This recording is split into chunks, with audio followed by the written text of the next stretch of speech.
Access to the Deshaun Watson ruling came down today. Former U.S. District Judge Sue L. Robinson released a 16-page report in which she determined the Cleveland Browns quarterback should be suspended 6 games for violating the league's personal conduct policy.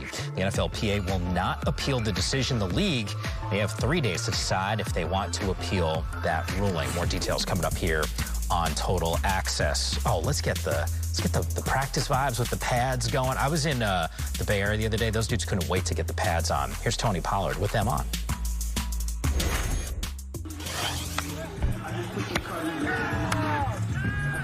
Throw, folks.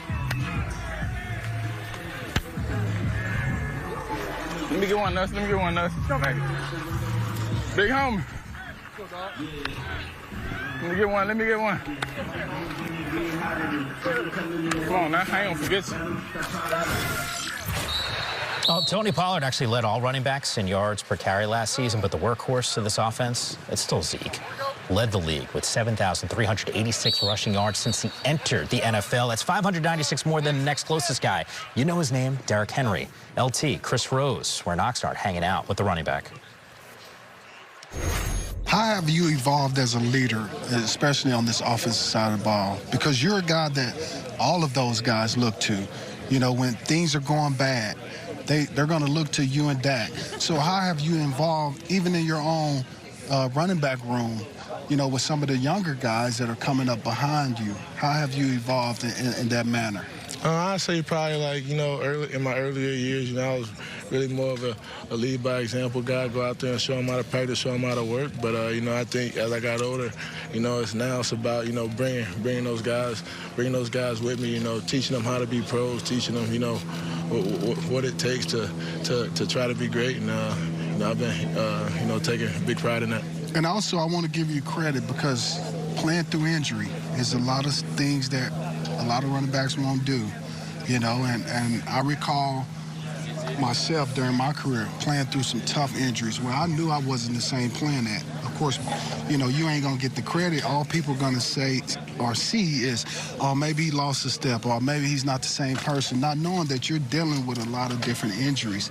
So how has that affected your leadership as well, in terms of saying, you know what, I know I'm hurt, but I got to be out there for my team because it's more important for me to be out there showing that I can play through these injuries more than me sitting out?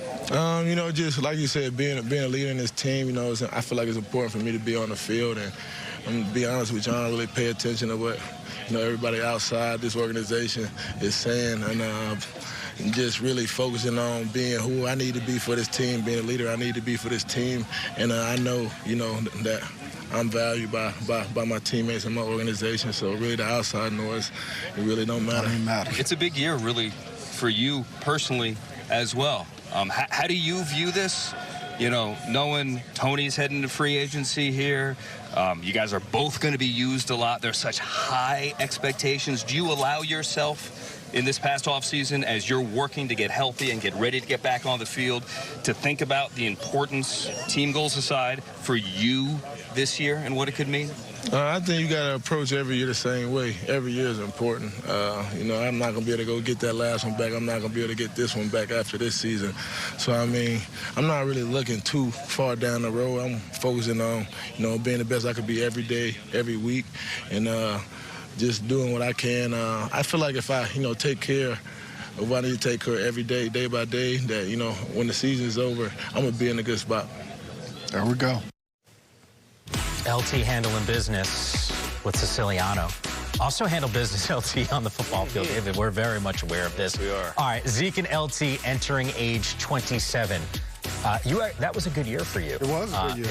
It was kind of a monster year. An NFL record, 31 touchdowns, won the MVP. For those who don't, LT is actually, for all the things that he's done, and David, you would agree with this assessment. I don't like talking for people, but I feel confident in what I'm about to say. You were ridiculously humble, but today in the media, you go, yo, I was trucking dudes that season. He was right? I mean, it's facts is really what it comes down to. What do you make? I mean, once again, you had eyes on him. There's some wear and tear. By the way, the amount of carries, 375 carries you had. Yeah. I don't know how you're even walking now at this point, but what was it like to just be around him and sort of know what he is capable of doing if he's healthy? Yeah, it was great. And honestly, being there 2 days, I believe I learned a lot about what the Cowboys are thinking, how they're expecting to go about things in the backfield. Because what I saw, and I know it's early, people, so Cowboy fans, just ease up on me. A lot of switching in and out. You know, Zeke would come in for a play, leave, you know, and Tony Pollard would come in and then run a couple of plays. And also a young man, Rico Dowdle, came in and worked a lot on third down in the red zone. Interesting, right, David? Yeah, interesting. So, you know, you're getting these guys, and what it tells me, they want specific guys for certain things, certain formations that they're going to be doing. And I've said this before, Zeke is going to have to, you know, understand, and I think he does, that he's going to be the bell cow. He's going to be the guy that gets the bulk of the inside between the tackles, that type of carry, trying to wear down the team. That's going to be his role, not necessarily coming out the backfield, playing on third downs. Those days probably has passed him up. But if he embraced those first and second down plays, I think he still could have a really good year.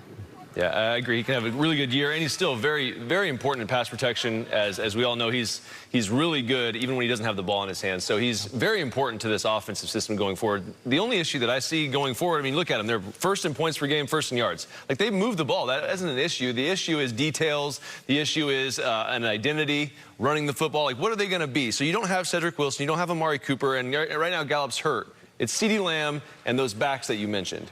So I hope that Kellen Moore and Mike McCarthy have at least learned something in the offseason based on the way they went out, on the way they lost last year. It was details. It was a team that out-physicaled you in your own stadium.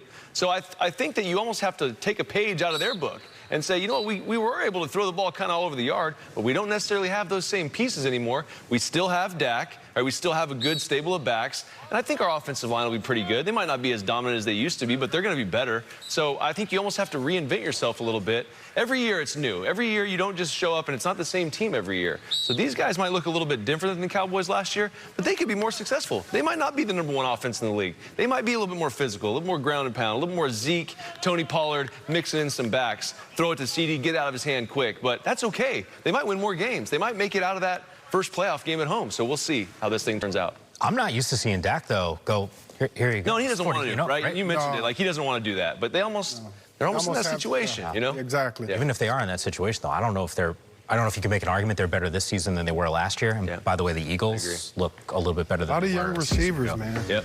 We'll find out. I'm anticipating what the season's going to look like. Meanwhile, reason for optimism. I know David Carr's smiling watching the video. About time. James Palmer at camp bringing us the latest from what he's seeing. Behind the back real quick. There you go. Oh, okay, good. Yeah. You've seen that a few times, I'm sure. I tell him that. The lack of film watching from Collar, I do think there are times, and David, you can get into it a little bit more, that if he watched a little bit more film, you know, what he saw out there, it will confirm what he's seen in the film room, you know, when he's studying. Yep. So all those things go hand in hand.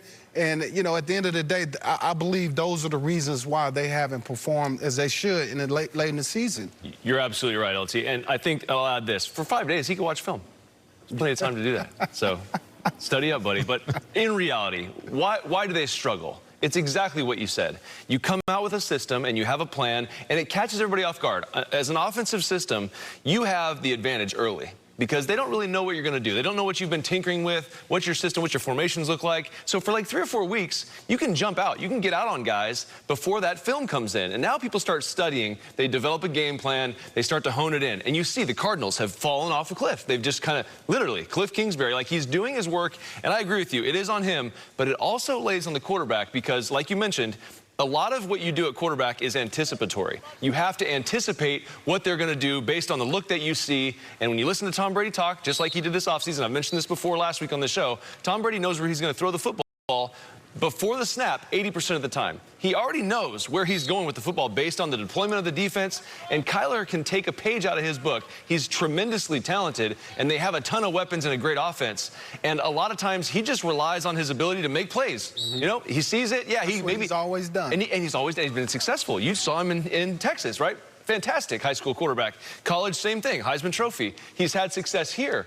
at that ability, right, of just saying, you know what, I'm going to make it happen. I'm going to move around. I'm going to buy time. But if you can get to the level where you can anticipate, find easy completions, because like you said, when I watch film, I see a lot of times he passes up the first guy. It's not necessarily because he doesn't want to throw it to him. It's because it didn't register fast enough, because a lot of those times when you have the first guy initially open, that's something you have to know before the snap is happening. You have to, like, precog that, right? You have to, I know that's going to be there. I'm going to take it. And he's hesitant to do that a lot of times probably because he can make the big play. And I think because he hasn't studied enough to know where that easy completion is going to be. Another thing, Mike, really quickly, film watching